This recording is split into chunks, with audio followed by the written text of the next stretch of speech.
আমাদের সুন্দরবন অঞ্চলে প্রচুর পরিমাণে মাছের খামার এবং কি অনেক বিশাল বড় বড় মাছের খামার। এক একটা মাছের খামার প্রায় 200 বিঘা, 300 বিঘা, 500 বিঘার মতো। তো এত বড় মাছের খামার, এই মাছের খামারগুলো অন্য সব অঞ্চলের মাছের খামারের মতো না, কারণ আমাদের মাছের খামারগুলোটা একেবারে ভিন্ন প্রযুক্তিতে আমরা আমাদের মাছগুলো আমরা চাষ করে থাকি। টোটালি আমাদের মাছের খামারে কোনো খাবার দিতে হয় না, প্রাকৃতিক খাবার খেয়ে আমাদের সুন্দরবন অঞ্চলের মাছের খামারগুলোর মাছগুলো বড় হয়। তো আমাদের প্রত্যেকটা মাছের খামারে, আমাদের এই অঞ্চলের প্রত্যেকটা বেশিরভাগ বড় যে মাছের খামারগুলো আছে, প্রত্যেকটা মাছের খামারে নদীর থেকে অথবা খাল থেকে পানি উঠানোর এবং নামানোর ব্যবস্থা আছে। তো আমি এখান থেকে আমার মাছের খামারে পানি উঠাই এবং নামাই। আজকে আপনাদেরকে সম্পূর্ণ এই ভিডিওতে দেখাবো আমি কিভাবে আমার মাছের খামারে পানি উঠাই এবং কিভাবে মাছ ধরি, সবকিছু এই ভিডিওতে আজকে আপনাদেরকে দেখাবো। এটাই হলো খাল, আর এই খালে যখন জোয়ারের পানিতে ভরে যায় তখন মূলত আমরা এই খাল থেকে আমাদের মাছের খামারে পানি উঠাই এবং যখন আবার ভাটা হয় তখন এখান থেকে মূলত পানি নামাই। তো এইরকম ভাবে নদী এবং খাল থেকে আমাদের মাছের খামারগুলোতে পানি উঠাইলে আমাদের লাভটা কি সেটা এখন আপনাদেরকে বলবো। যখন আমরা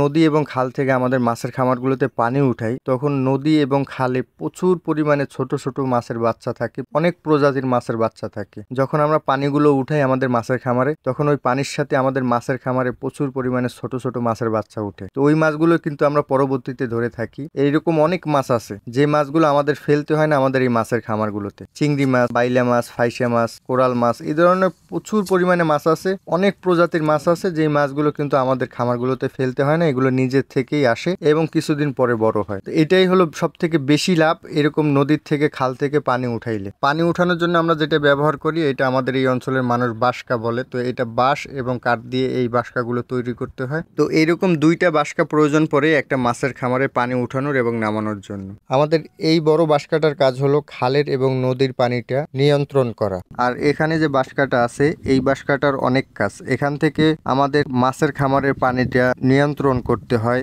এবং কি এখান থেকে মাছ ধরতে হয়। অনেক সময় আমাদের মাছের খামারের পানি নামাইতে হয়, যখন আমরা পানি নামাই তখন এইভাবে নেট দিয়ে পানি সেকে তারপরে নামাইতে হয়। তো মূলত এই বাঁশকাটার কাজ অনেক বেশি থাকে। তো এই বাঁশকাটা দিয়ে মূলত আমাদের মাছের খামার থেকে আমরা প্রতিদিন রাতে মাছ ধরে থাকি। তো রাতের বেলা যেহেতু আমরা মাছ ধরি যার কারণে ভিডিও করা যায় না, রাতের বেলা ভিডিও করলে ভালো হয় না, যার কারণে আজকে দিনের বেলা আপনাদের দেখানোর জন্য অল্প কিছুক্ষণ সময় আমি পানিটা আমার মাছের খামারের পানিটা ছেড়ে দিছি। তো যখন আমরা মাছের খামার থেকে পানি নামাই তখন আমাদেরকে এইভাবে জাল পেতে রাখতে হয়। আর এইভাবে জাল পাতলে কিন্তু যখন আমরা মাছের খামার থেকে পানিটা নামাই সেই পানির সাথে অনেক ধরনের মাছ কিন্তু এই জালে আটকা পড়ে। তো আমি এখন আপনাদেরকে এই জালটা তুলে দেখাবো যে আমার জালে কি মাছ আটকা পড়ছে। আমি অল্প কিছুক্ষণ সময় পানি নামাইছি, তো কি মাছ আসছে এই জালে তো এইটা এখন আপনাদেরকে দেখাবো। হয়তো বেশি মাছ আসবে না, কারণ দিনের বেলা এইভাবে পানি নামাইলে মাছ আসে না। আমরা শুধুমাত্র আমাদের মাছের খামার থেকে রাত্রে বেলা এইভাবে পানি নামাই, আর রাত্রে পানি নামাইলে প্রচুর পরিমাণে মাছ পাওয়া যায়, অনেক ধরনের মাছ পাওয়া যায়। আপনাদের দেখানোর জন্য আজকে শুধু দিনের বেলা পানি নামাইছি। তো আমরা এখন এই জালটাকে তুলে দেখবো আমাদের এই জালে কি মাছ আটকা পড়ছে। তো এইভাবেই মূলত আমাদের মাছের খামার থেকে যখন আমরা পানি নামাই তখন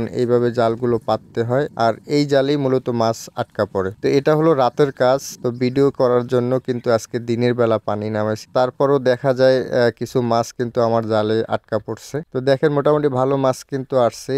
আর এখানে যে মাছগুলো আসছে এগুলো বেশিরভাগ চিংড়ি মাছ এবং একটা কাঁকড়া আছে। তো বেশ ভালো মাছ কিন্তু পেলাম দিনের বেলা। দিনের বেলা পানি নামাইলে মাছ তেমন একটা আসে না, তারপরও কিন্তু ভালো মাছ আটকা পড়ছে আমাদের জালে। তো আজকের ভিডিওটা এই পর্যন্তই, কথা হবে পরের কোনো ভিডিওতে। সবাই ভালো থাকবেন, সুস্থ থাকবেন। আসসালামু আলাইকুম।